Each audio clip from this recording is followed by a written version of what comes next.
This podcast is offered by the San Francisco Zen Center on the web at www.sfzc.org.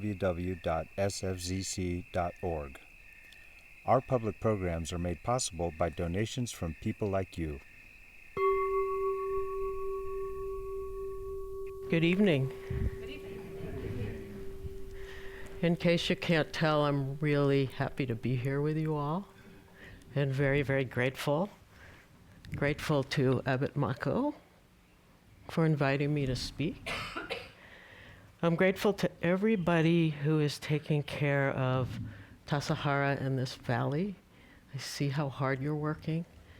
And the food, the zendo, the garden, the facilities. Thank you so much. Without all that, and without all you, there's no Tassajara. So thank you. And I'm also so grateful to our sister Sanghas. Great Spirit Sangha, where's Cynthia? My dear Dharma sister. And Ocean's Compassion Sangha, Stephen, my dear Dharma brother. And my own Sangha, Great Compassion Sangha. We've had a really wonderful week. And they don't know it yet, but they have co-created this Dharma talk. So thank you for that. As we know from our practice, everything's co-created, right? To think any other way is a delusion. And I'm also grateful to Cynthia for bringing our teacher, Darlene Cohen, into the valley in this room. When she gave her talk on Wednesday, Darlene ordained us together. And I want to continue bringing Darlene into this room. She's integrated into my talk. And she died before she could give me Dharma transmission. As Cynthia mentioned, she had ovarian cancer as well as rheumatoid arthritis, and she was quite misshapen and in a lot of pain for a lot of her life. And her husband, Tony Patchell, my other teacher,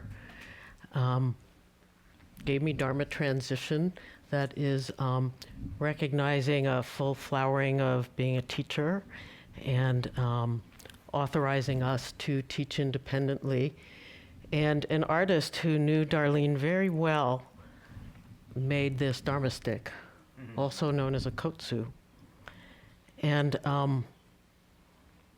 I sometimes hear Darlene talking to me about this kotsu, saying, it's bent like me.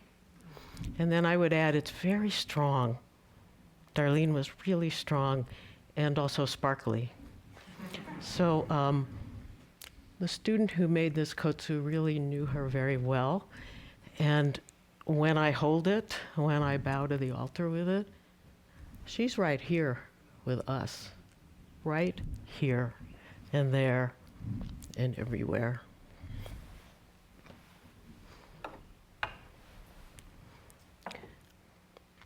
So we have had a class all week called What's the Most Important Thing? And it's also been a lesson for me to watch what I call my classes, because I cannot tell you how many people have sidled up to me and asked, so what is the most important thing? Tell me already. And that's been fun. And what's the most important thing, the most important point, is threaded through Zen Mind, Beginner's Mind. I'm sure most or all of you have read it, heard of it, by our beloved founder, Shunryu Suzuki Roshi. And in fact, there are 24 passages, because I counted them, that tells you something about me, in Zen Mind, Beginner's Mind, with phrases like, this is the most important point, this is the most important thing, this is the most important lesson. And so we've had a lot of fun talking about that. And I wanted to begin with 3 passages from Zen Mind, Beginner's Mind, which we discussed in our class yesterday. And our Sangha curated them with me, though, again, they didn't know they were doing that, so thank you. And the first one is from part 1 of Zen Mind, Beginner's Mind, Right Practice. So feel free to close your eyes and let these words just wash over you. This is the most important teaching, not 2 and not 1. Our body and mind are not 2 and not 1. If you think your body and mind are 1, that is wrong. If you think they are both 2, that is also wrong. Our body and mind are both 2 and 1. We usually think that if something is not 1, it's more than 1. If it is not singular, it is plural. But in actual experience, our life is not only plural, but also singular. Each of us is both dependent and independent. So that's the good news. We're all interrelated, whether we like it or not. The second passage is from part 2 of Zen Mind, Beginner's Mind. That's called Right Attitude. To be quite natural to ourselves, and also to find what others say or do in the most appropriate way, is quite difficult. If we try to adjust ourselves intentionally in some way, it is impossible to be natural. So without any intentional, fancy way of adjusting yourself, to express yourself freely as you are is the most important thing. To make yourself happy and to make others happy too. And what's the point if we aren't all happy makers in some way? That's our practice, that's our life. The third quote that I wanted to share is from part 3. That's Right Understanding. The most important point in our practice is to have right or perfect effort. Right effort, directed in the right direction, is necessary. If your effort is headed in the wrong direction, especially if you're not aware of this, it is a diluted effort. Our effort in our practice should be directed from achievement to non-achievement, which I think is a huge relief. From achievement to non-achievement. Each of us is both dependent and independent. Express yourself freely as you are is the most important thing to make yourself happy and to make others happy. So there are many, many answers to what's the most important thing, which was a relief to me because, as I said, so many people were asking me that question. For example, the most important thing at this moment to me is being here with all of you and Darlene. That's the most important thing in this moment. And when we all leave, the answer will probably change. So how do we respond to what the moments and our lives call for? How do we cultivate a practice that readies us to respond with compassion, clarity, with loving kindness? On Wednesday, Cynthia talked about our vow to do no harm, to cultivate all good. That's the heart of our Bodhisattva vow. And that is the heart of continuously responding to that question in our lives in a big way. Our vow to cultivate all good in a moment-to-moment way. I'm with this person, what's the most important thing? I'm with that person, what's the most important thing? I'm supposed to be working, but I want to go to the baths. What's the most important thing? It's a continuous question in practice. One of the things we talked about quite a lot this week in our class is what can hinder our response, our wholehearted response to that question. And so we looked at seeing clearly. How do we develop the skill? How do we practice seeing clearly? And how do we know when we're not, right? That's the definition of delusion. You don't know you've been deluded till you kind of come out of it. So we looked at what distorts our perception of reality. Because if I'm not seeing clearly what's in front of me, how can I respond to what's calling me? How can I respond to what needs to happen in that moment, and the next, and the next? And so we talked about demons, hindrances, poisons that interfere with our ability to see clearly.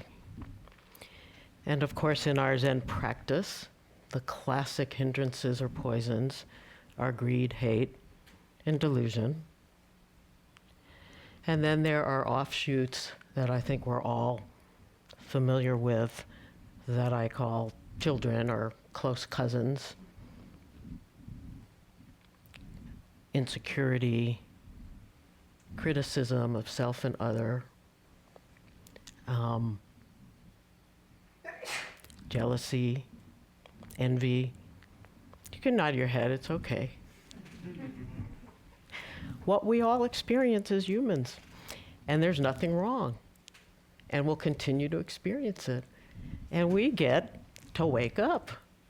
Isn't that great news? That's what the word Buddha means, awakened one. We can all wake up. And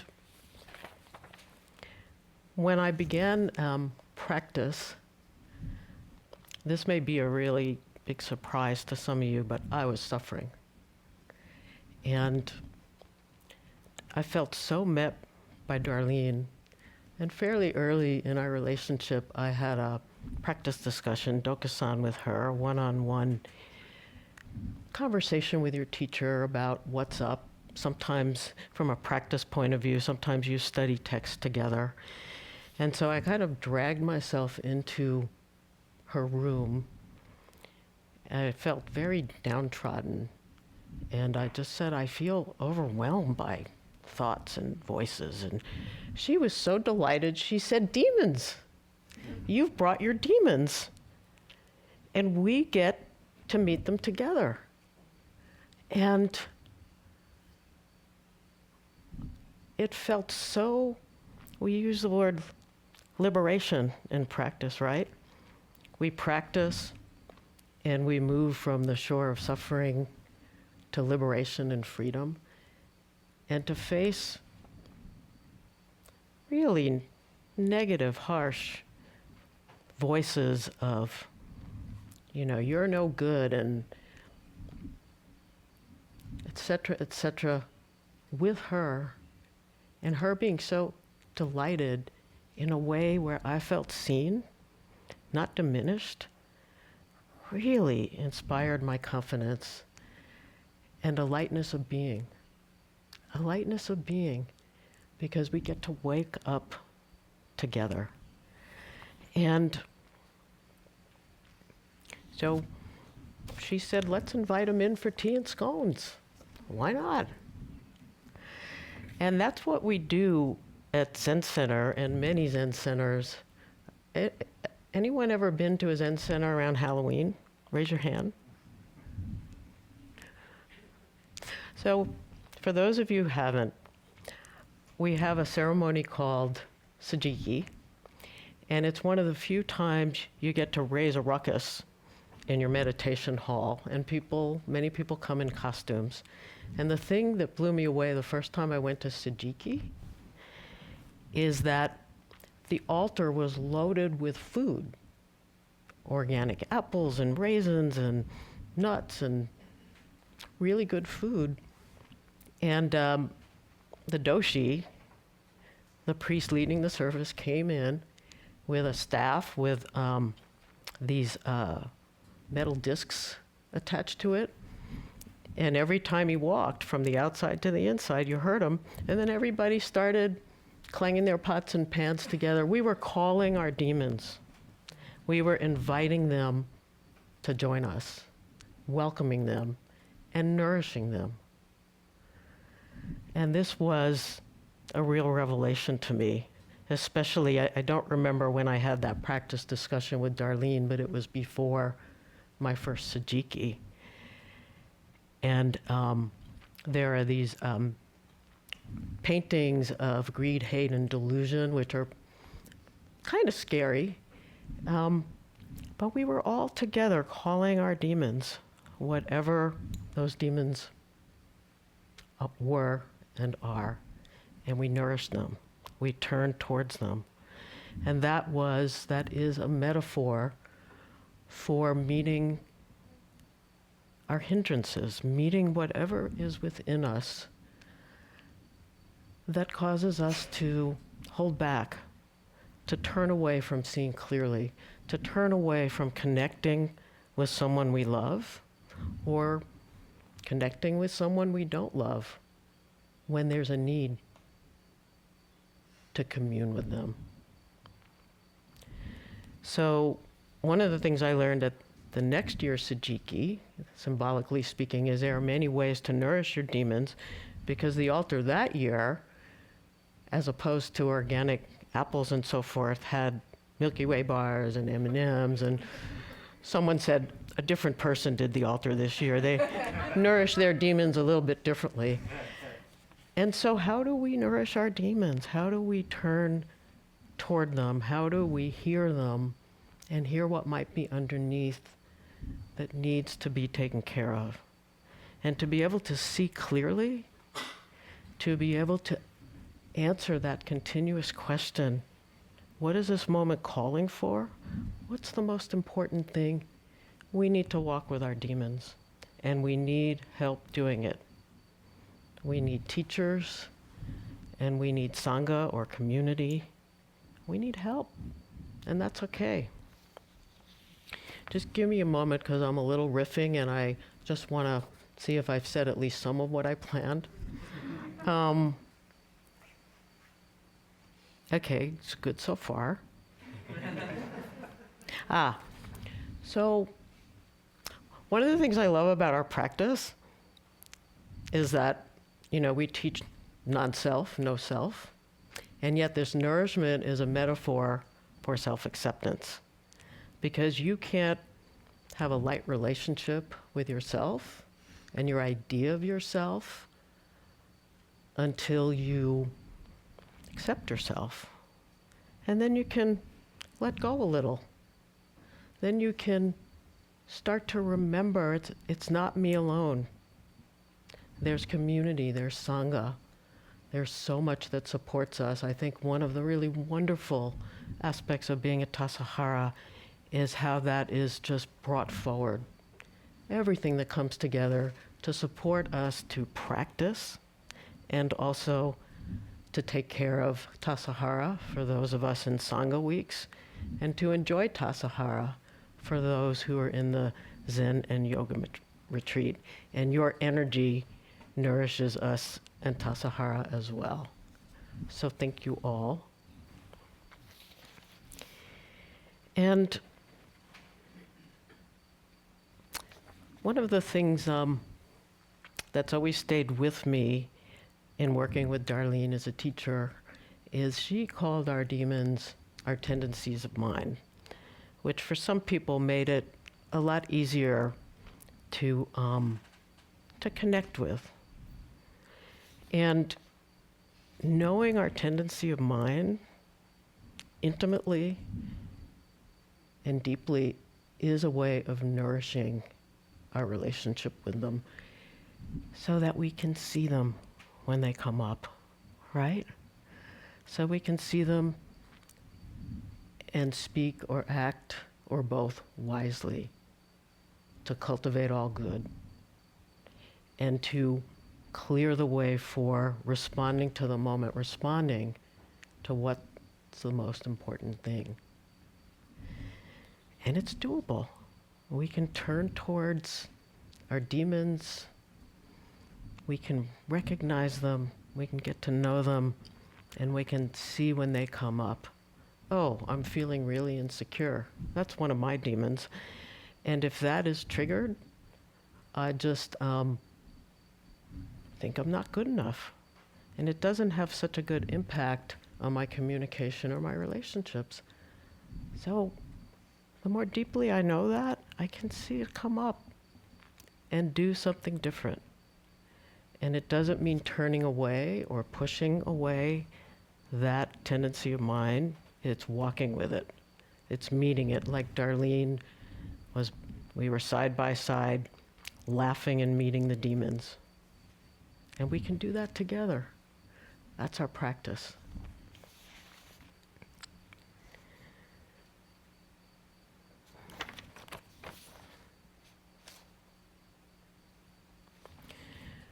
Remember the Island of Misfit Toys? Well, when I was planning this Dharma talk, this image came into my mind, the island of duality, right? That's where turning away from our demons or tendencies of mind lands us. The island of duality, where I have to do it alone, where I don't feel connections with others, with the earth, with animals. Turning away lands me in that lonely place of separation. And on this island, we don't get to feel all the wonderful elements, the people, the things, animate, inanimate, that come together to create where we are right now. And one of my favorite examples of this is Thich Nhat Hanh, where he says, look at this piece of paper. All you see is a piece of paper. Maybe you write on it and it goes into recycling tomorrow, or it goes into your scrapbook of Dharma talks.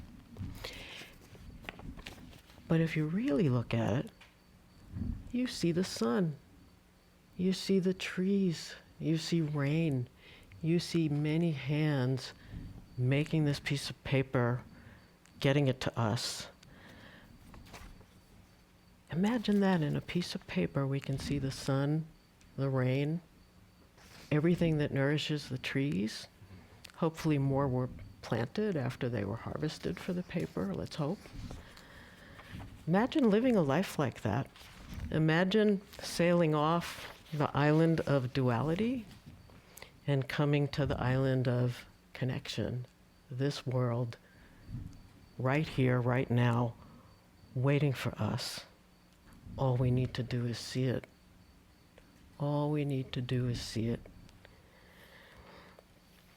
And that brings me to Beginner's Mind, which is the other teaching of Suzuki Roshi we dug into this week. And Beginner's Mind, a mind that is open, a heart that is open. Not knowing is most intimate, being okay with what we don't know, and even delighting at what it can lead to, like learning. We're all each other's teachers.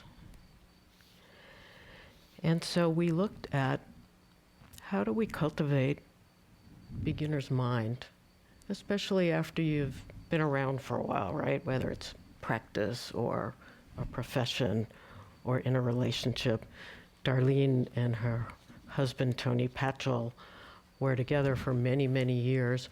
And she developed a practice every morning of looking at him as if she had never seen him before. Can you imagine doing that? with everybody who you've known for years and years. I mean, that would be revolutionary. As Cynthia said, Darlene was very innovative. And of course, she had to joke. It took a little work some mornings with Tony, but she did it. Beginner's mind. Who are you, you fascinating creature I've been married to for 16 years? There's so much I don't know about you. Tell me. Let's tell each other. And so the tendencies of mind are demons, the hindrances, the poisons, whatever resonates as a name will always be with us. Just the nature of mind. And that is okay. Better be okay. And it's how we respond, our choice to see what's really happening in our heart minds, that's important. So that we can see clearly what the response is to this moment and the next and the next. So I'm going to bring this to a close, and I want to read this beginner's mind quote from the book. This is from the prologue. For Zen students, the most important thing is not to be dualistic. Our original mind includes everything within itself. You should not lose your self-sufficient state of mind. If your mind is empty, it is open for anything. Open for anything. It is open to everything, everything. In the beginner's mind, there are many possibilities. In the expert's mind, there are few. In the beginner's mind, there are many possibilities. In the expert's mind, there are few. That's a lifetime's practice right there. And I want to close with Darlene. When I think of what's the most important thing in the big sense, what animates my life, one of the reasons I was so drawn to Darlene, it's embedded in this passage.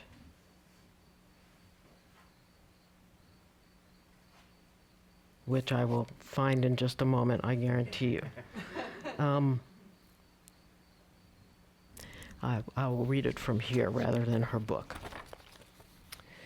She talks about the towering importance of our relations with our spouses, our children, our parents, our coworkers, even our relations with the clerks in the stores where we shop, the people we pass on the street, the beggar pleading to wash our car at the gas station, the person auditing us for the IRS, the driver who cuts us off on the freeway, or the driver we cut off.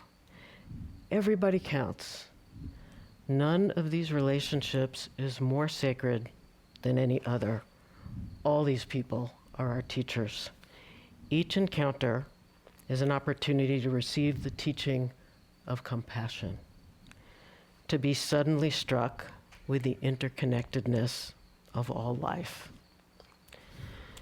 So I would like to be struck with the interconnectedness of all life right now by stopping talking and hearing from you.